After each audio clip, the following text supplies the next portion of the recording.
Bible పట్టుకొని దేవుని వాక్యాన్ని బోధిస్తున్న దైవజనులముగా ఈ భూమి మీద ఉన్న జీవితాన్ని కొరకై, సుఖం కొరకై ఆలోచిస్తున్నారా? లేదు అంటే నీ తర్వాత ఒక 2-3 తరాలను దేవుని కొరకు నిలబెట్టడానికి వారి కోసం మనం ప్రయాసపడాలి. వాక్యాన్ని బాగా చెప్పాలి.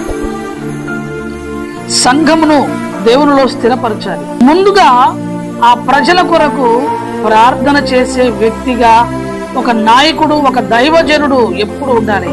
ఎంతమంది కుటుంబం అయితే దేవుడు నీకు ఇచ్చాడో, ఎన్ని కుటుంబాలను, ఎన్ని ఆత్మలను ఇచ్చాడో, వారి కొరకు మనం ప్రార్థన చేసే ఒక భారం మన మీద ఉండాలి.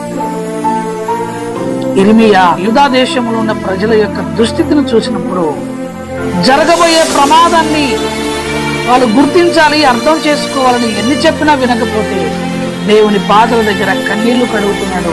ఒకవైపు నష్టం జరుగుతుంటే నష్టాన్ని చూస్తూ కూడా బాధపడ్డాడు, కన్నీళ్లతో విలపించాడు.